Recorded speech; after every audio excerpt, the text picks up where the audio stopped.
Idag är dagen D när vi äntligen ska få komma hem till Artie Butlers som ju har sagt okej till en översättning till Here's to Life. Vi har pratat i flera år nästan, känns det som, att vi ska ses och ja, vem vet vad den här dagen slutar. Vi kanske lajar om vi har lite tur. Han kanske spelar piano och jag sjunger lite, så att jag ska sitta här i bilen faktiskt och sjunga upp mig lite grann.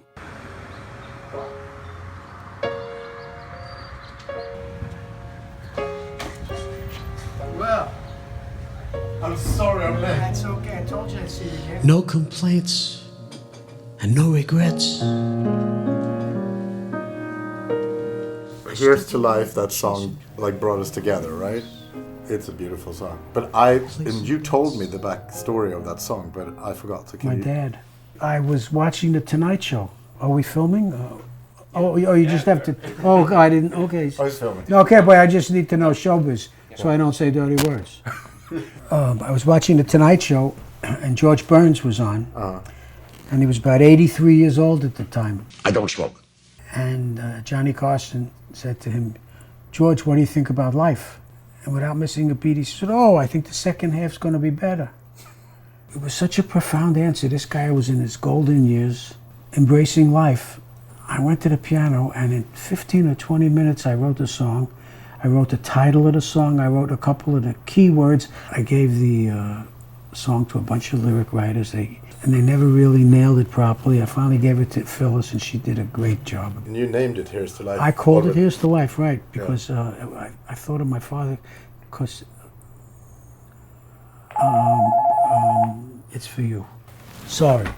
That's okay. And who was Phylliis? I owned a recording studio, and my partner she was his secretary, and she was always saying, "I want to write with you, I want to write with you," but I didn't want to get. It was too close business to get involved with my partner's secretary. But she quit her job, and then I said, "Okay, I'll give you a chance." And she had written a few songs. I told Phylliis what I thought the song should say. I said, "Phylliis, this is the title, and it should say this. It should be a salute to life." And my vision for the song was this older man looking at life. I know I'm in the later years of my life, and I've had a great run. Yeah. And whatever I have left, I want to enjoy. And it was actually my version of my father talking to me. And she came back with a lyric, and I looked at it, I said, "Phylliis, you're almost there. Go back and change this." She came back about 4 or 5 times, and finally when she nailed it, I said, "That's it." She said, "Artie, who's going to record a song like this today?" I said, "I don't know." I gave the song to everybody in Las Vegas. Everybody was singing it. All my friends who were headlining in Las Vegas, they loved the song. But none of them had recording contracts. But they used to call me and they say, "Artie, I sing the song in my show," and the people they go crazy over it. Tony Orlando, Wayne Newton, all these people who you may or may not know. I gave it to Joe Williams, and he said, "I'm doing the Tonight Show in a couple of weeks. Let's do the song Just You and I, piano and voice." No complaints and no regrets. I still believe in chasing dreams and placing bets. And I have learned, for all you give, it's all you get. So you give it all you got. After the show, Carson came back to the dressing room and said to Joe, he says, "That was fantastic." He said, "Artie, I want you to write an arrangement for Doc Sevenson's band." So I wrote an arrangement for the big band, and we came back in about 5 or 6 weeks later and did it. And NBC got about 200-300 phone calls over the next day or two. "What's that song? What's that song? What's that song?" One of the people that heard that show that we did it that night was Shirley Horn. Oh, really? She was watching the show, and she called her manager. She said, "I'm doing an album with a big string orchestra, and I want that song called Here's to Life." The oral manager called me up and said, "The song that you did with Joe the other night on the Tonight Show, she wants it." I sent him the song, and he said, "I'm recording with Shirley Horn." And then he called me a couple of days later, "Come to such and such studio and be our guest and come see it." And I got there. There was large orchestra, and it was the last song on the recording session. And I can tell you that Johnny Mandel's arrangement was breathtaking. It wasn't even an arrangement, it was an oil painting. Yeah.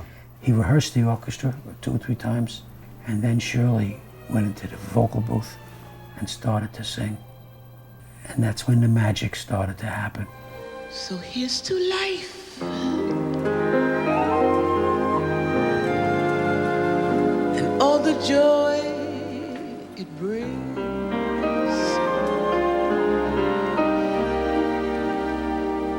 So here's to life,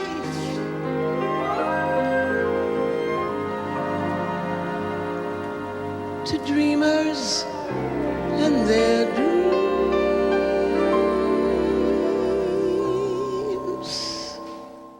They only made 2 takes. Really? I'm curious to know if it was the first or the second that made it. I believe it's the first one that was released. But isn't that the case? Yeah, very always, often? because the instincts. Yeah. That's right. Because It's the creative. Absolutely. Because you don't start thinking. You don't start thinking, exactly. When the record came out, and all of a sudden it was all over the radio everywhere. When 9/11 happened, oh my God, I got emails and letters and phone calls from police chiefs and firemen and doctors who buried their brothers, and police chiefs who buried their fellow policemen from all over the world. To this song? From the song. They played the song at the funerals, and that's the food of an artist. When you create a song and somebody tells you how it affects them. Because to me it's not a sad song. It's a bittersweet song. It was my father, through my vision, saying, I love you. It's holding up a glass. It's burying someone. It's a salute to life. Yeah. When I perform it, I am not a singer. I am by no means a singer. But when a songwriter does it, his own song, something comes out of him. So here's to life, and every joy it brings.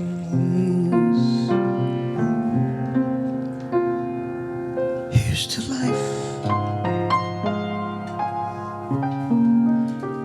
to dreamers and their dreams.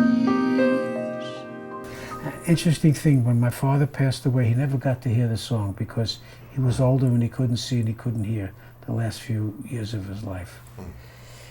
But when he passed away, at his funeral, I had the sheet music placed in his coffin on top of his. Oh. So, Oh. if We're always crying together. if you believe like I do, you know, I told the main guy, tune that piano up there, because when I get there, I'm going to play it for my dad. Oh.